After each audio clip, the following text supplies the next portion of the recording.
one year I got to go into like the fancy parts where artists go, and they don't know that I just make some garbage movie. I'm just a guy. They don't know what kind of movie I made. And Quentin Tarantino was back there, and I was like, I'm gonna be big time. So I just walked by and gave him a little nod and went, hey. Just kept walking. No big deal. You're just like so cool. Yeah, I'm a cool guy. I'm just like him.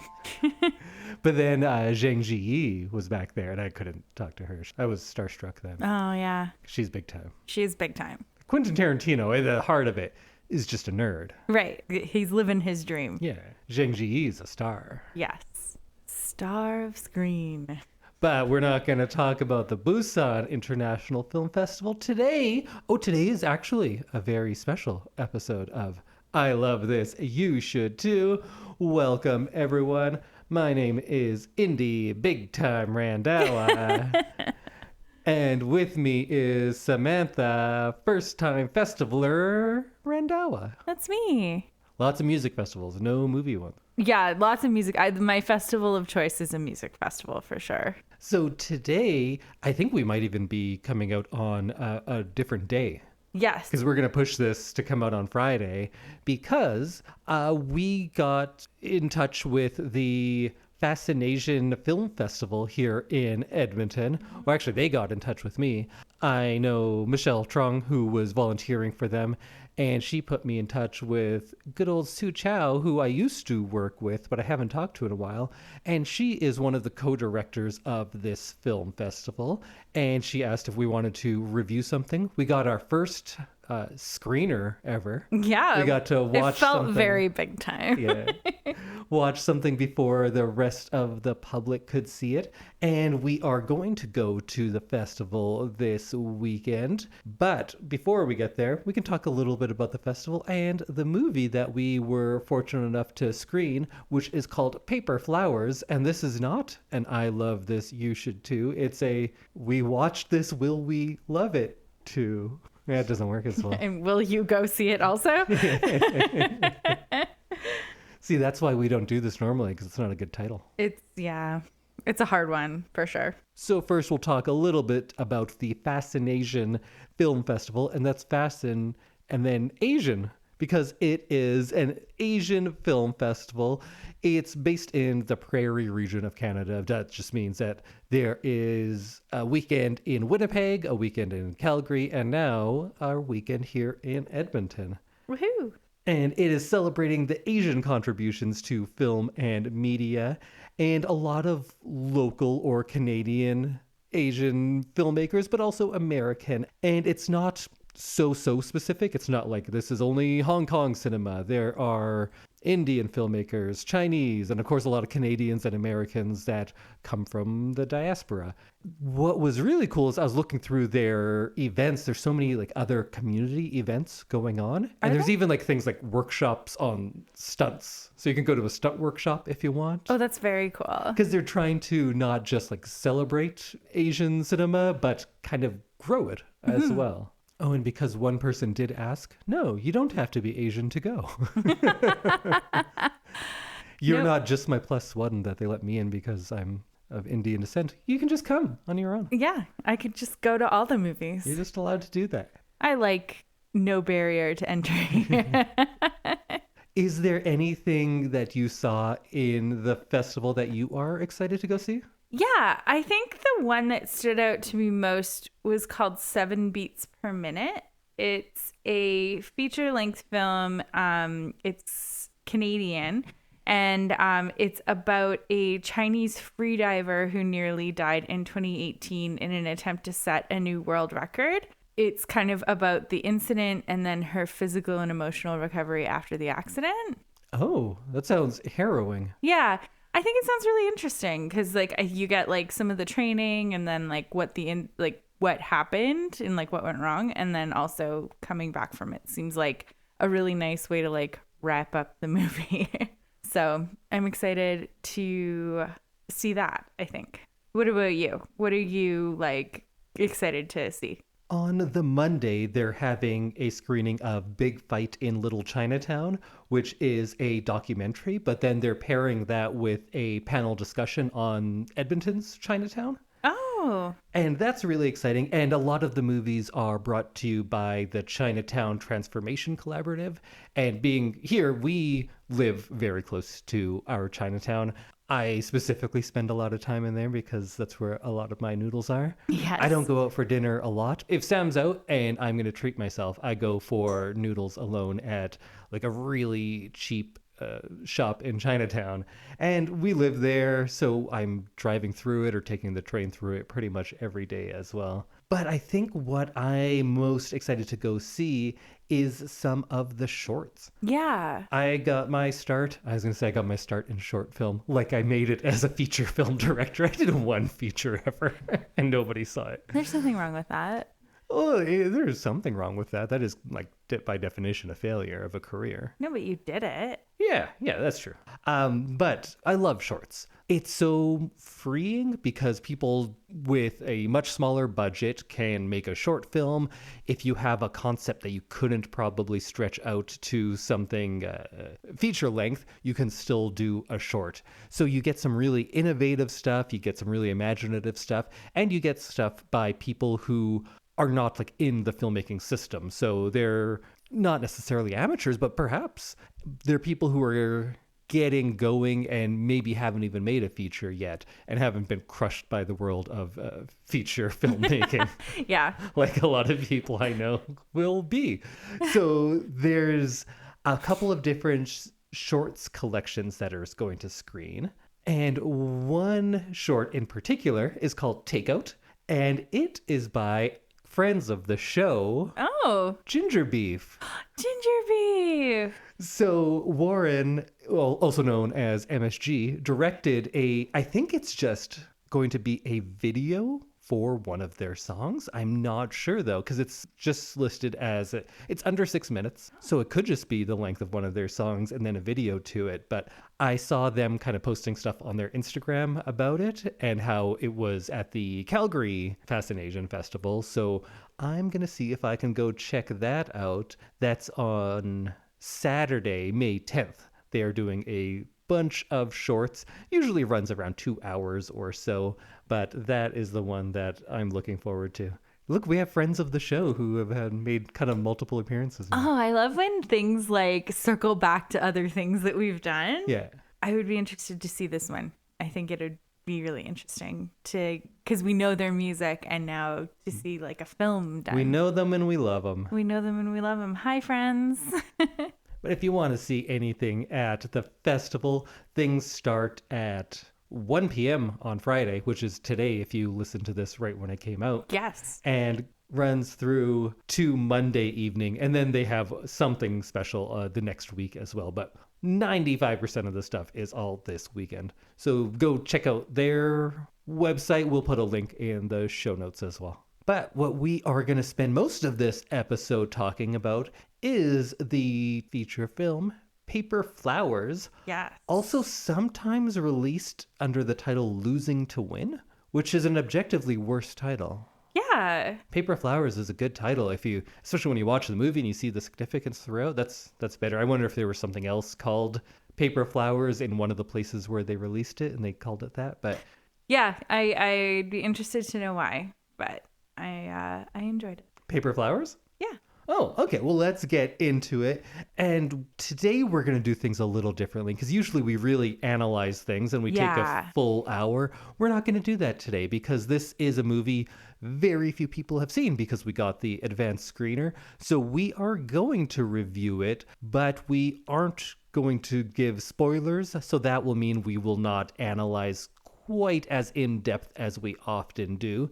If you're into that sort of thing, listen to our regular episodes. That's what we do. In case this is your first episode. This is a weird one. This isn't usually what we do. Yeah. And if after this you want to go see it, it is playing Saturday, May 10th here in Edmonton. And you can follow this festival and see it other places too. I think the movie is doing the festival circuit, so you should be able to see it other places as well. And then maybe it'll get a big release later. Hopefully. So to start off, I'm just going to read the synopsis that they put out themselves. So it's going to seem like I'm spoiling things, but this is on the internet. Yeah, this is the pitch from the movie. It's and it is available. kind of a unique one because you can tell someone really the whole plot and you're not really giving it away? Yeah. So I'll just read this. Okay, let's do it. Shalin Shah, an ambitious USC graduate, leaves behind his loving Indian American family and devoted girlfriend Fiona to pursue his dream of making a difference as a Peace Corps volunteer. However, his life takes a devastating turn when a checkup for a lingering cough reveals a shocking diagnosis, a rare and aggressive form of cancer. Forced to return home and undergo treatment, Shalin confronts the fundamental question: what is the true meaning of life when faced with limited time? Based on a true story, Paper Flowers is a poignant and inspirational journey of love, loss, and hope. It serves as a roadmap to cherish the moments we have and to remember to stop and enjoy every second. So that kind of does tell you the whole movie. So I feel like if we get into things a little more, we're not really spoiling it. I'll just say we will keep it in our mind not to give away things that were surprising to us. I think that's fair. Sounds good. So let's start off with, how'd you like it? I loved this movie. Really? I thought it was like really powerful and moving. Go on. I felt like totally into it from like the first 10 minutes. I felt like I understood who the characters were. I understood like who the families were and just like the issues going on in it. As I got deeper into the movie and was watching more, I was very like it was kind of obvious what was going to happen, and with the cancer diagnosis and everything, I felt like the way that they kind of dealt with it and covered that with the story, I felt like it was like very well done and like really moving to see this family kind of portray that. Yeah, because I think when we talk about how we're not giving anything away, it's a true story. So it's out there. This happened in 2015. It's based on this article that the main character wrote. So we're not going to be surprised in what happens. Like I'm telling you right now, there's going to be a cancer diagnosis, and that's what this movie is about. Mm-hmm. But how things unfold is where the surprises are. I'm glad that you love it because I was going to say some things that make it sound like I don't like it. And I do. I don't think I loved it as much as you did. But like what I'm talking about is I think this is a formulaic movie. Mm-hmm. But I always try to say like we use that as a crutch to say like, oh, it's bad, it's predictable. I don't think that's the case. I think there are like exemplars of formulas. I think the first Star Wars, like A New Hope, is a very formulaic movie. Mm-hmm. That is the hero's journey. I think it is an excellent example of it, and I love it. I think this is a very formulaic movie. Just like you were saying, you know who these characters are. You didn't have to get into as much development because it's there, right? Like at times they do kind of just tell you who they are. Mm-hmm. But then when you find out about this real life character and characters, these are all real people, but the main character mostly, you're like, yeah, he is that kind of guy. This is a movie about someone whose undying optimism made people make a movie about him. So when you have someone with that kind of optimism in other movies, it might feel a little tacked on, but now you're like, well, this happened though. We're watching this movie because of how he sees life and death and all of that. Mm-hmm. That's a reason he got kind of famous in later in life and after death, and his like manifesto, I guess we'll call it, got so popular. Yeah. And this movie was made 10 years later. It's because of him. So when they portray someone as being, I don't want to say simple in one note, but eternally optimistic and trying to do good in the world, that's because that seems like that's who this person actually was. Yeah. Yeah, you get a sense that this is like a very real story and you feel it. I felt it anyway. I can't speak for you, but I felt it in a way that like it was very like believable and you kind of felt like you were living it with them.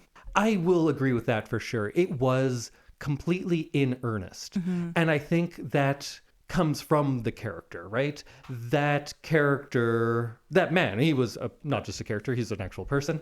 Shalin lived his life with such earnest optimism that when the movie does the same, it doesn't feel hokey or tacked on or cheesy or anything like that. And if you talk about some of the actual scenes, if I were to just recap them, it probably would seem kind of cheesy. And like I was saying, it is formulaic, but the movie is just as earnest as he is, and that's what makes it work. Yeah. I, unlike you, wasn't on board right away. Okay. It was the third act that got me. The first two acts deals a little bit with the main characters. There's a couple at the start, at the center of this movie, Fiona and Shalin, and it deals a lot with their cultures, with their parents specifically, and their parents disapproving of their relationship. Yeah. And I just want to one day see a movie with an Indian character, because like now I'm happy he's not a cab driver, he's not a convenience store, right? So like, okay, step in the right direction. But I would also like to get to the point where we don't have to do so much on, well, this is what Indian culture says, and I'm not saying any of this is wrong at all. Like I've lived through a lot of the same things he lived through, so I get it. I get bogged down in that because every movie I see with an Indian lead, which is not many of them, if it's an English-speaking language with an Indian lead, we have to talk about the same things. And I've just heard it so much. I've lived it, I've heard it so much, but that's the thing, when you don't get much representation of Indian culture in movies, you have to do the heavy lifting each time. You have to say, like, this is how Indian people are, and you have to go through it. Yeah. While if it were a like white Anglo-Saxon Protestant, you wouldn't have to say like, oh, so what Jesus is like, you wouldn't have to do all of that. Yeah. And I think that is a privilege that a lot of people don't realize they have, that you can just show a Christmas tree and I'll know what it means. And what season it is and what month of the year probably. You can't do that. So when we get kind of bogged down in setting up a character in where if you were a different culture, you wouldn't have to do that. It would just be known. So that is not a fault of the filmmakers of this movie. It's the fault of filmmakers everywhere, because we don't represent cultures very much. So we get a bit of that disapproving parent stuff. And that felt a little shallow to me, because you would have the father, who I think was a great performance. I forget the actor's name, but he was also in Iron Man and something else really good. Farron to hear? Yes. Mr. Shah. Oh, he was in the 2009 Star Trek. He only has like a couple scenes, but he's really, I liked him. You know what it was? I was just like, oh shit, there's like a brown captain. And I was like excited about that. Oh, but I was excited to see a non-white cast. Mm-hmm. Like that was really exciting to me. And I think until like the third portion of this movie, there like are very few white people in this, unless they're just in the background. So I guess the Peace Corps friend is that's a small role, but like the main cast, like that party that they're having at the beginning of the movie, I'm like, this is awesome. Like this is not something that you'd see. You always talk about how there's like 4 Indian dudes in film right now. Yeah, and one of them is in this one too. But there was so much more than that in this one, and I was excited about that. Yeah, when I was talking about the father, he just got a little one note at I would say the first 2 acts. He was like, I'm mad at this girl, you did this, you're tearing my family apart, and doesn't really have anything deeper to it because we don't have time to devote to that. But all the things I was critical of in the first 2 acts are pretty much remedied in the third, so I can't be too angry about it because his character develops. And I get that you don't give as much time for all of these things to happen because you only have so much time, and that's kind of not the point of the movie. But I did like where the characters went by the third act. And when I was saying they have to do kind of all of the heavy lifting of explaining an entire culture just in these like throwaway lines, it seems a little exposition heavy that way, but sometimes they are a little more economical with that.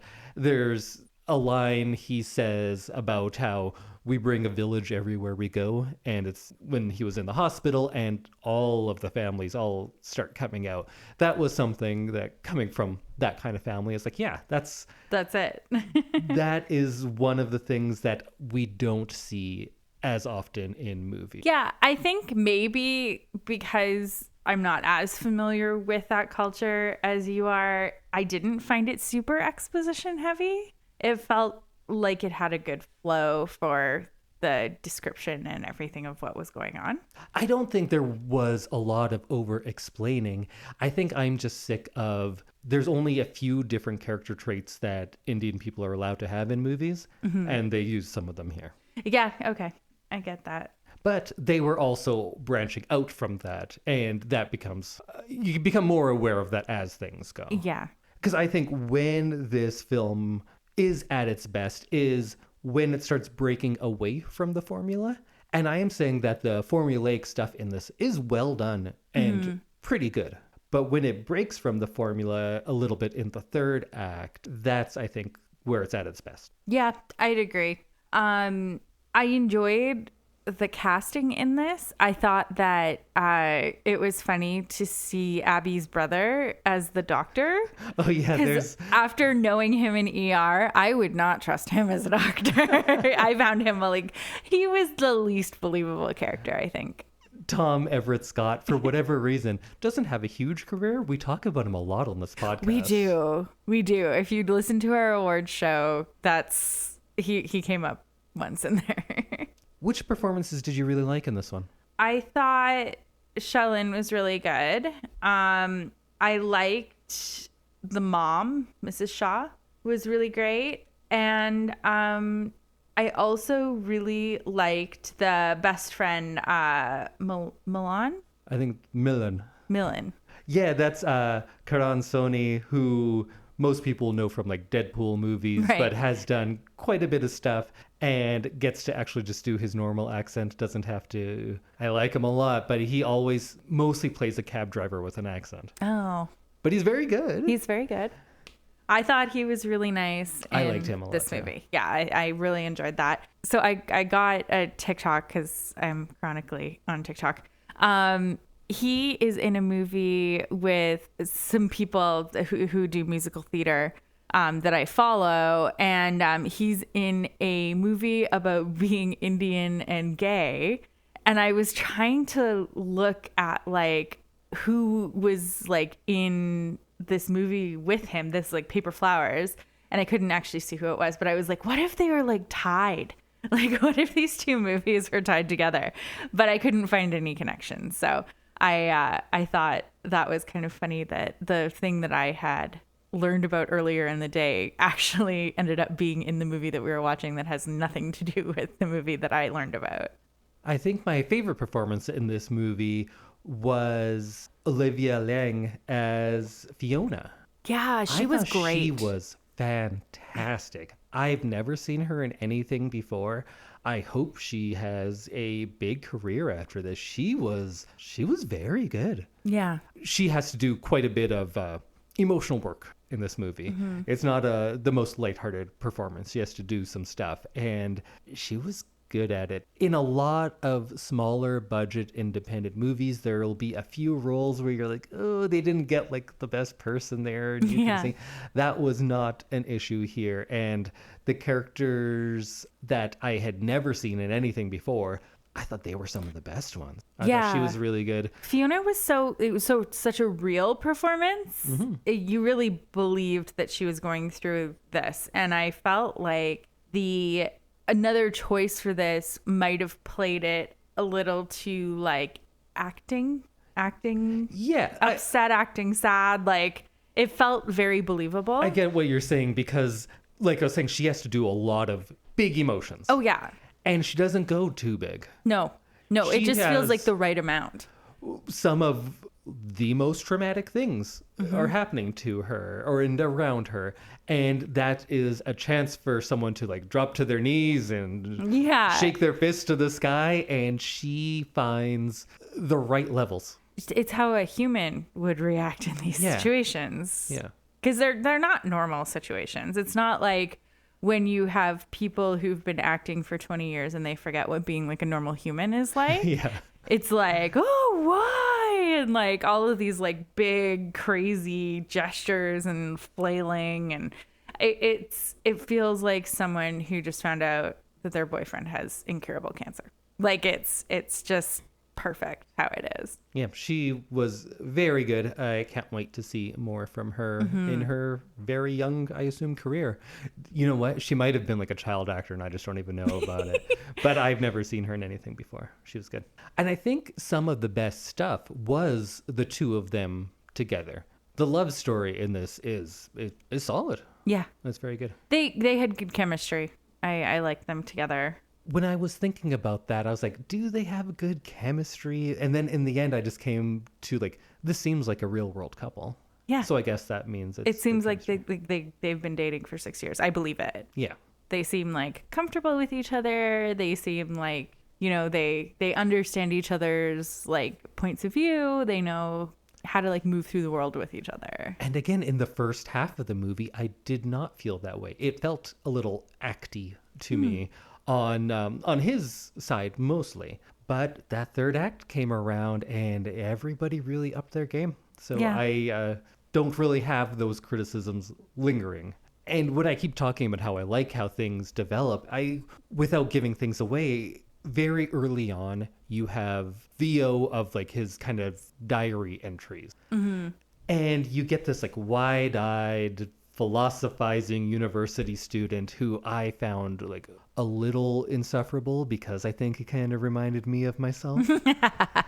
So that was like, okay, yeah, I know this guy. He's going to join the Peace Corps and like build community centers in impoverished villages and all that kind of stuff. It was just all well and good, but the way he was talking about it, about like every day is a gift and that kind of stuff, yeah, it annoyed me. Yeah, frankly, I could see that. But what this movie does is it takes someone who has that wide-eyed optimism and then puts them in a very tragic circumstance. Mm-hmm. And we see a very realistic way that comes out. Not fully of like, we can beat it and then, hey, he's cured because he battled and he had good intentions. Yeah. And we don't go all the way there and we don't have someone who's just crushed by everything. We have a realistic yet inspirational way through that kind of tragedy. Yeah. And that, I guess, middle ground, it doesn't seem very middle because, well, who knows how people would react in such a thing. Mm-hmm. But it was at least a unique perspective demonstrated in a unique way. Yeah, I agree. I like that someone who has all these ephemeral ideas then has to deal with something very real in front of them. And we get to see how that plays out. Yeah, because you do kind of see him as like, he's very romanticizing his life. And he's like, oh, I'm in love with this girl and I have a great family. I'm going to go join the Peace Corps. I'm going to save the world. And then it gets totally derailed. Yeah. Yeah. And then he still does? And he still does, yeah. Did you cry? I did, and I was also having like a massive allergy attack at the same time. So I think it was partially like the emotions of the movie, but then also my face was just like leaking at the same time because it is spring here and I'm so allergic to spring. But it got me, and I felt... Just once? Maybe three? Maybe three. Yeah. Like there were some moments where I was like, "Oh man, it's coming again!" Like really moments that I was not expecting. Yes, I think that's can be our warning, or what's the opposite of a warning? It's good because of this. Yeah, there's a word for that. Disclaimer. I should know because we're hosting a podcast where we talk about movies. I don't know words, but I've given up. That when you're like, oh yeah, it's one of those tear jerkers. Yes, but you might cry at places where you wouldn't think. Yeah. Mm-hmm. And I think I shouldn't say more than that. Okay. Yeah. Yeah. I definitely was like, okay, I'm good now. Like, and then no. But yeah, I definitely was surprised by this movie and like pleasantly surprised and really enjoyed watching it. Before we wrap up, I always want to take a moment to talk about like technical stuff and how it looks. How'd you like the look and sound of the movie? I liked it. I thought it was like it being a very like real movie. It felt very real, and it didn't ever really feel like it was like low budget or like poorly done. Does that make sense? Sure. Yeah, okay. It was competently created. Yeah. Yeah. There's nothing terribly glaring on either way. It wasn't like extremely innovative, nor was it like slapped together. Yeah. And like the performances and like the thematic stuff, things I was critical of early on, I changed my mind about later on. Yeah. I didn't like at the very beginning, hey, look, there's two Indian people. Let's break out the sitar. And like they have to do that kind of music. Oh, But then yeah. it carried through. And then I was like, okay, well, now it's just the score of the movie. Yeah. And it's not just every time we show a brown person, we have to play this kind of music. So I came around on that. The music itself was good. It's just Western filmmaking for the most part. If you show someone who is not white, you have to accompany them with music from a culture they may never have even lived there. And it's usually music that's like 400 years old, but that's what we're gonna play just to show you, like to underscore, like, hey, look at them. That's a different color of skin, huh? Mm-hmm. And that annoys me very much. So I was upset about it at the beginning, but then they kept it going. I was like, yeah, it is good music though, so I'll get on board. And also, there were so many lens flares, and it was so much golden hour.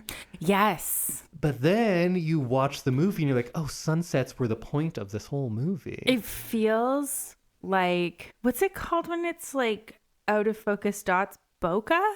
Yeah. Am I remembering? Good job. Oh, thanks.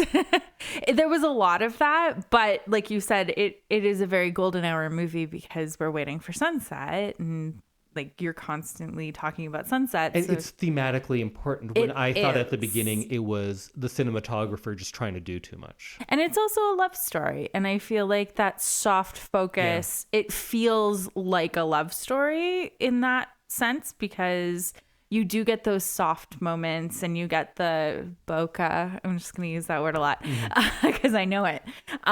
You get that, and it didn't feel like you said, like the cinematographer was doing too much, because they were like, well, I learned this cool thing in film school. I'm going to do it now 17 times. So yeah, like I agree. It felt right because it was a romance movie and it was about sunset, and it was very useful as a device. Yeah. I bet people who watch this movie will probably know so much of the things we're talking about. It's like, oh, is this a spoiler? Because we had no idea what we were watching when we went into it. No. That it was like based on a true story and all these people know about it. Like Neither of us looked anything up.